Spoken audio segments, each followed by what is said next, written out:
Doenças são problemas que carregamos conosco, criados por vícios de outras épocas ou abusos de agora, que a lei nos impõe em favor de nosso equilíbrio.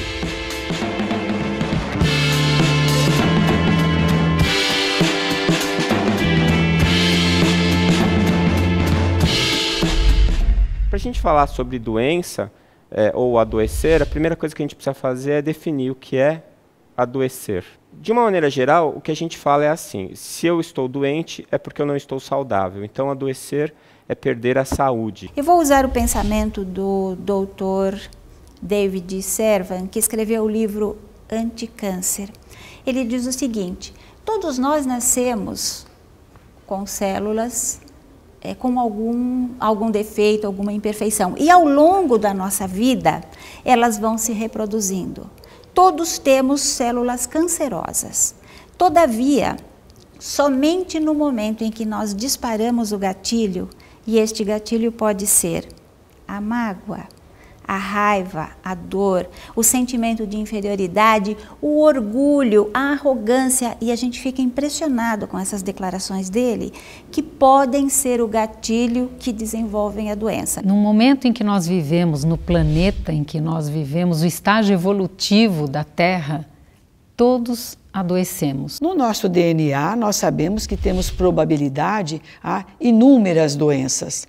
O seu desenvolvimento, ele está atrelado à necessidade que o espírito traz para a sua evolução. Quando não existem as mortes prematuras, as mortes inesperadas, repentinas, e a vida se transcorre num ciclo natural, no seu acúmulo de anos, naturalmente as doenças surgirão. E elas surgirão sempre previstas, porque fazem parte daquele caminho que nós escolhemos para a nossa evolução. As pessoas, quando as doenças surgem, se apavoram. Ah, mas eu nunca senti isso, mas eu não tinha isso. Como isso aconteceu? Nós temos que entender que faz parte. É natural que as doenças surjam, como é natural que a medicina avance, que os medicamentos novos sejam trazidos a cada dia. Tudo isso faz parte da evolução. As doenças, elas acontecem muitas vezes de uma forma programada. Muitas vezes elas são fruto da imprevidência ou elas são fruto de algum compromisso, de alguma coisa que precisa ser aprendida numa determinada existência. Nem tudo é passado. Muita coisa acontece na presente reencarnação, no hoje desta existência. Nós adoecemos porque somos espíritos em evolução. A perfeita saúde, nós vamos adquiri-la no momento em que os nossos espíritos evoluírem mais, aperfeiçoarem-se mais. O que é saúde? O que é considerado ser saudável para hoje, para a nossa sociedade, para as pessoas que estão convivendo conosco nessa época em que nós estamos vivendo? Se você for lá no site da Organização Mundial de Saúde, vai estar escrito lá que saúde não é apenas a ausência de doença, mas é o perfeito bem-estar biopsicossocial. Doença e saúde não são conceitos fáceis de nós estudarmos ou mesmo de explicarmos. Por quê? São vários os fatores que interferem para a rigidez mentofísica, quer dizer, para que você esteja saudável, e também são múltiplos os fatores que interferem para quebrar esta rigidez, para fazer-nos adoecer. Existe um fator paralelo nesse processo de equilíbrio e desequilíbrio saúde e doença.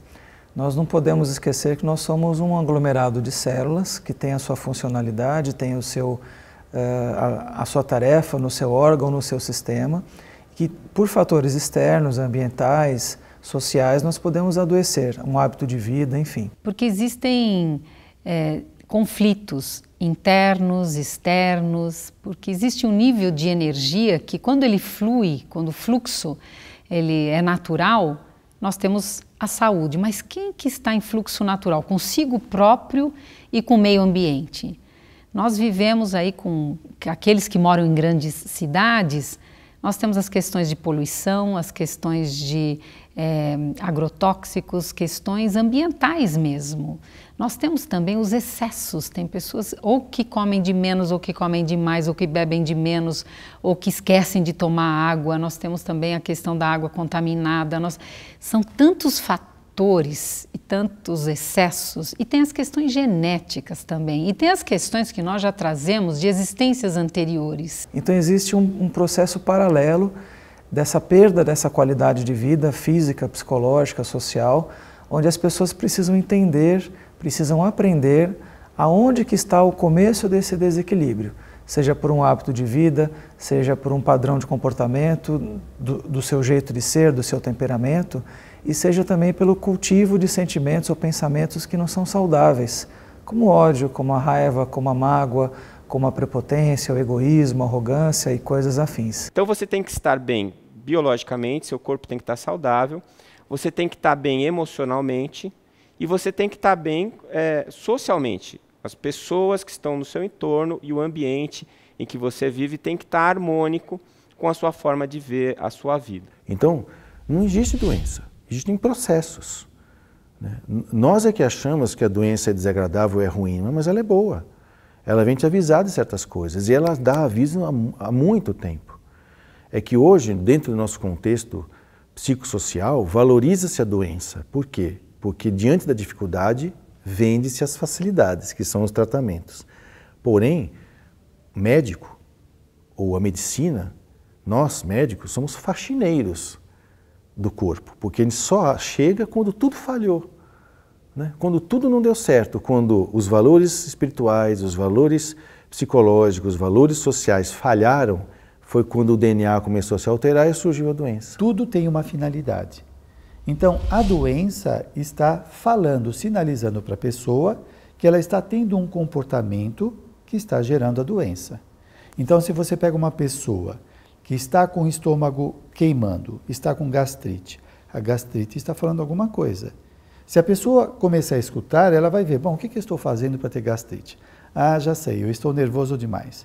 Eu estou nervoso, estou brigando com todo mundo, eu xingo, eu estou inconformado com as situações e essa tensão toda gerou essa gastrite. Então a gastrite está falando para ele, calma, modifica o comportamento, porque senão você vai ter algo pior. As questões emocionais também podem ser levadas em conta. Por exemplo, uma alergia. Uma pele vermelha, do nada. O que quer dizer o vermelho? Numa visão psicossomática, é um conflito. O que quer dizer a pele? O limite. Então, quando a pessoa começa a ficar com uma alergia, a pele toda vermelha, é importante ela buscar o médico? Sim. É importante ela fazer análises de que conflito de limites ela está tendo. E podem ser limites no campo emocional, podem ser limites no campo profissional, ela está com alguma questão de conflito interno. Então, quando nós somamos esses fatores, buscamos as soluções, mas também as causas, porque buscar só o medicamento é buscar só o efeito. Buscar o efeito e buscar a causa. E a causa, nesse setor, cada órgão ele tem um significado. Os rins e o pulmão são duplos, portanto, eles têm a ver com relacionamentos, eu e o outro. O ar que eu respiro é o ar que o outro também respira. E se eu tenho dificuldade com o outro, eu tenho dificuldade com o ar que o outro também está respirando. Então, quantas analogias são possíveis de serem feitas quando se aprofunda? Então, quando eu faço essas reflexões e interiorizo, faço preces, eu consigo, depois dessa cura, aí sim, encontrar um novo caminho. Quantas pessoas dizem, nossa, depois daquela doença minha vida mudou? Porque de alguma maneira essa pessoa ampliou a sua consciência e ficou mais inteiro diante da vida. O Espiritismo adota a ideia, a teoria de que para curar o corpo nós precisamos pensar no espírito também. Então, dando, realmente fortalecendo, fortificando o espírito, com certeza o espírito, através do seu perispírito, ele vai projetar cura para o seu corpo físico também. Vou dar uma ideia, vou dar uma só ideia. Se uma pessoa, pouco a pouco, deixar de ser negativa e ser positiva, ela vai dar uma nova condição para que as células do corpo reajam em decorrência da positividade. Viver na negatividade é chamar doenças. Agora, viver em positividade é sentir saúde. A medicina psicossomática tem mostrado que o desequilíbrio psíquico interior é muito mais forte do que a agressão externa.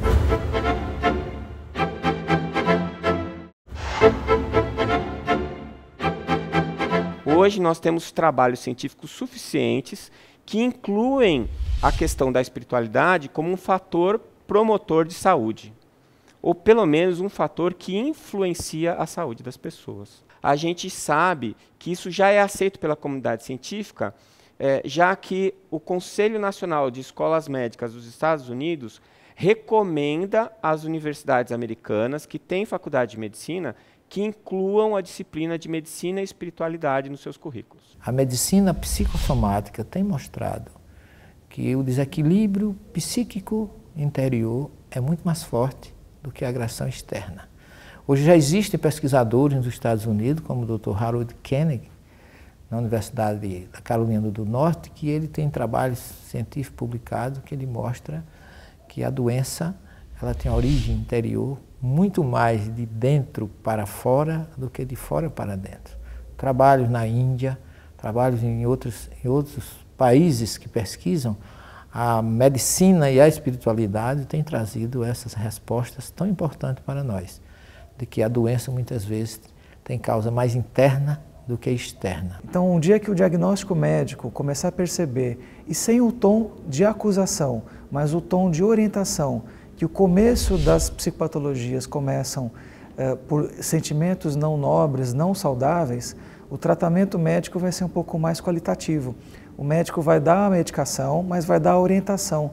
Olha, se você perdoasse, se você relevasse mais, se você sorrisse mais, isso são medicações que, com o tempo, no avançar da qualidade da consulta médica para esse século XXI, vão fazer parte das suas prescrições, não só a medicação ou um tratamento complementar. Muitas vezes nós somos seres extremamente vaidosos, mas pouco cuidadosos com a saúde. Isso pode gerar uma doença que não tem nenhuma previsão reencarnatória para isso, mas ser fruto da imprevidência hoje. Então, isso tudo eu acho que a gente tem que levar em conta para vivermos melhor. Como eu me cuido e que leitura eu faço dos problemas que acontecem na minha vida. A partir do momento que eu assumo a responsabilidade pela minha própria existência, pelo meu crescimento, eu posso ter uma vida mais saudável. No entanto, mesmo assim, ocorrem doenças que fazem parte do nosso processo de crescimento e de aprendizado. As doenças, quando nos acometem de um órgão, de um sistema, elas têm uma finalidade de uma reflexão cuja qual eu tenho que gerar um aprendizado de quem sou eu, quais são as minhas qualidades, quais são os meus defeitos, o que eu sou como ser humano, o que eu posso me melhorar como pessoa. A doença, sem dúvida, é um caminho para a reflexão para aquela pessoa que, de alguma maneira, precisou de um baque, de um aviso da vida, que o seu jeito de ser não estava muito bacana.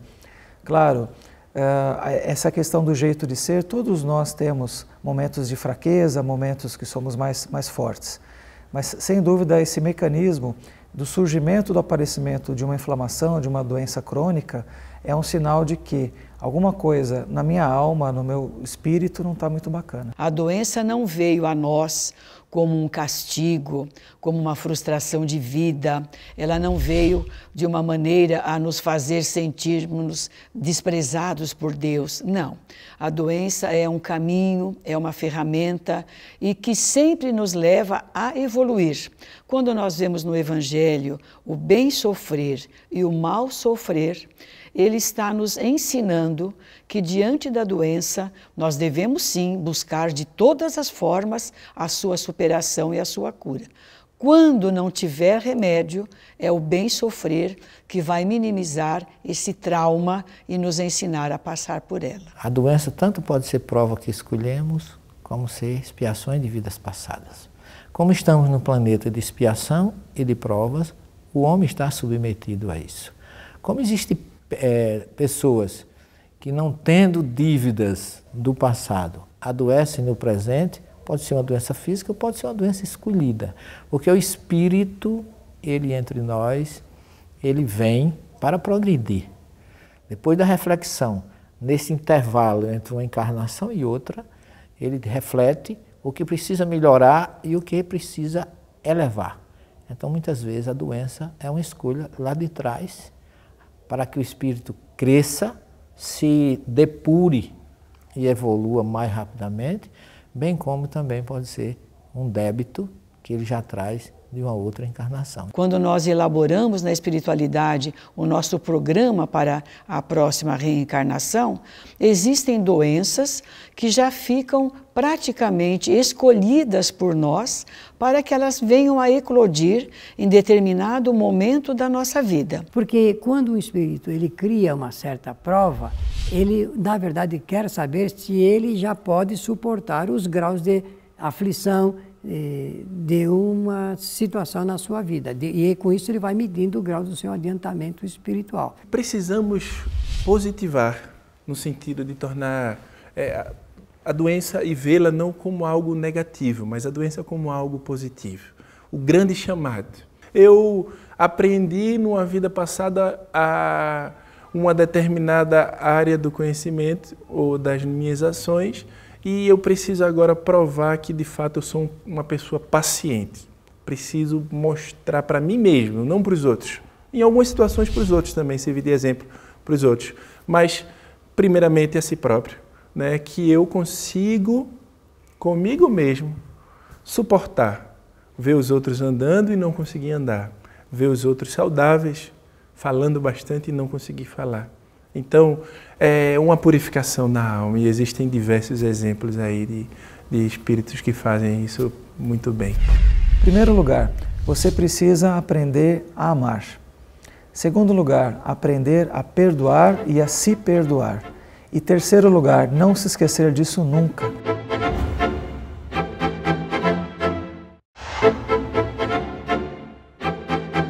Pensando que nós estamos caminhando para o planeta de regeneração, o que não vai haver mais provas e expiações.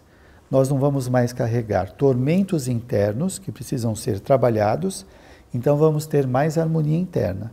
Quanto mais harmonia, mais lucidez, mais atitudes acertadas nós vamos ter. E, portanto, nós vamos começar a gerar harmonia interior, equilíbrio, não precisando mais do sofrimento. Digamos que o sofrimento ele foi o nosso instrutor enquanto nós não sabíamos conduzir a vida.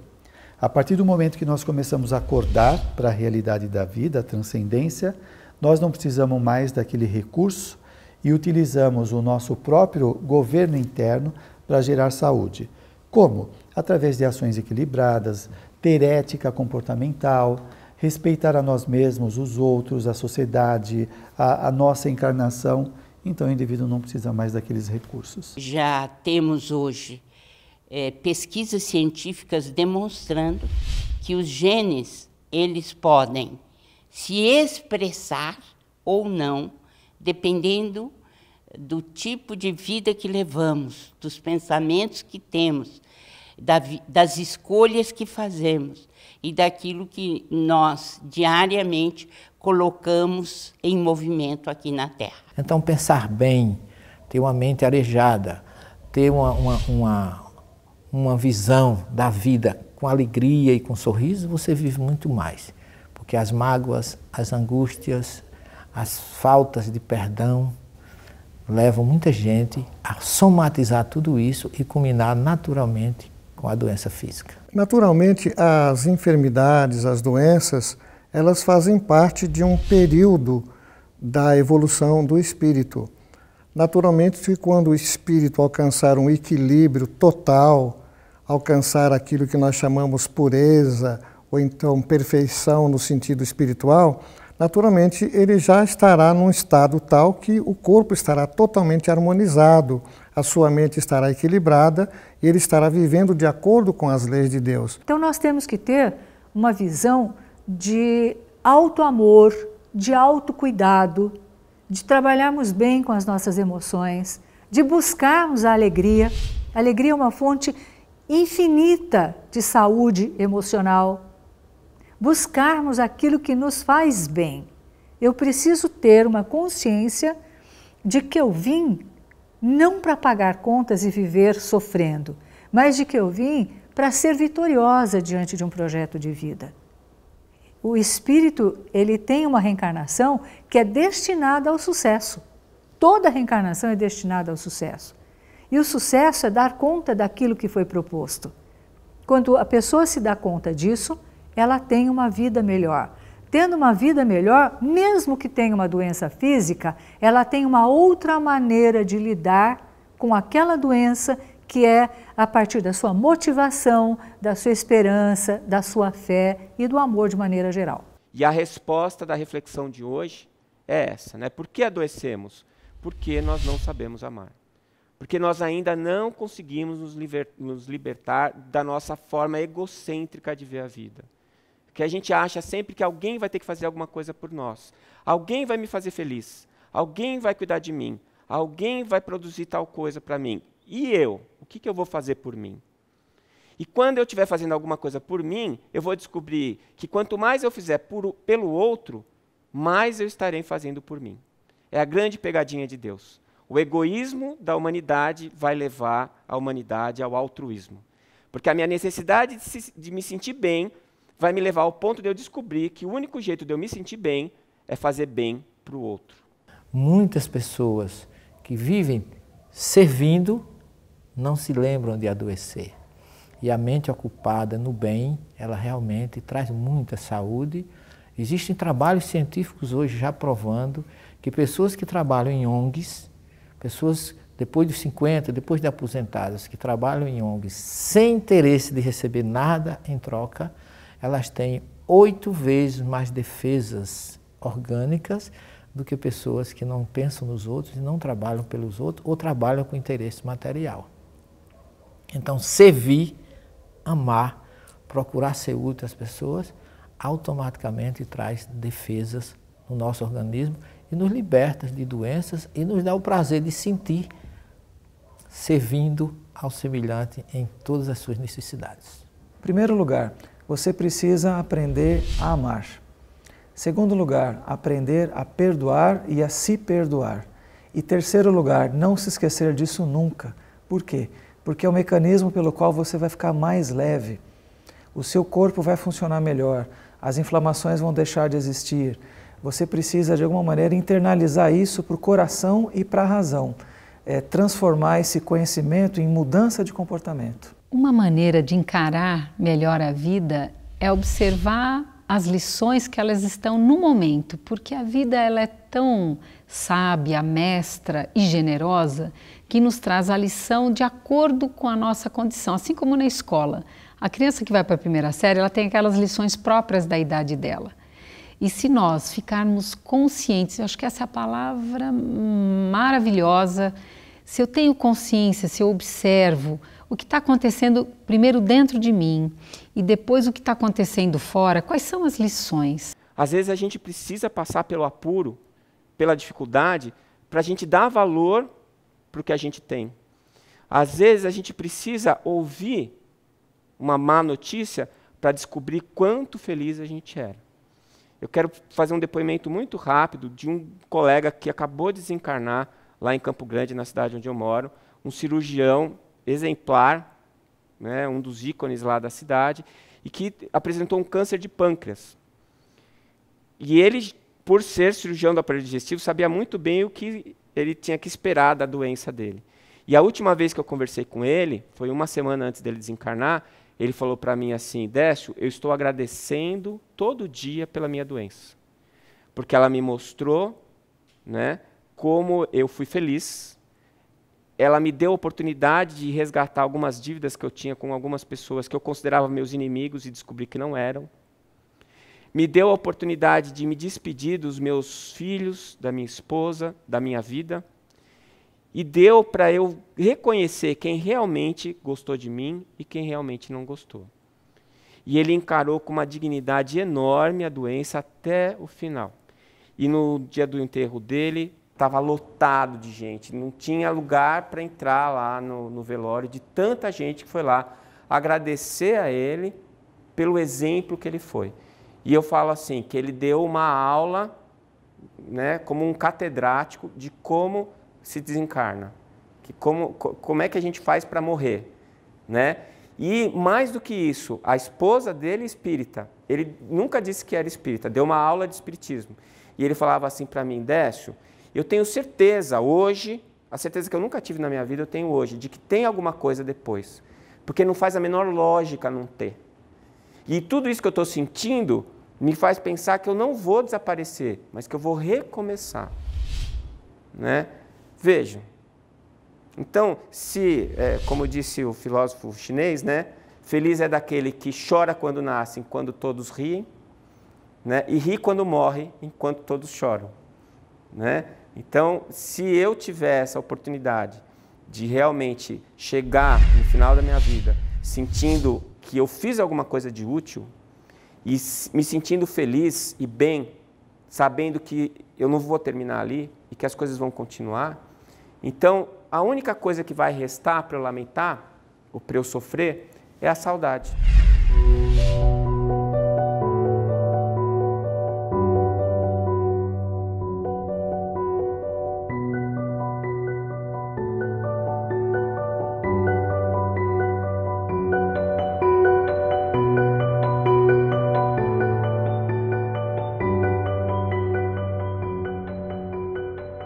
De duas espécies são as vicissitudes da vida, ou se preferirem, emanam de duas fontes bem diferentes que importa distinguir.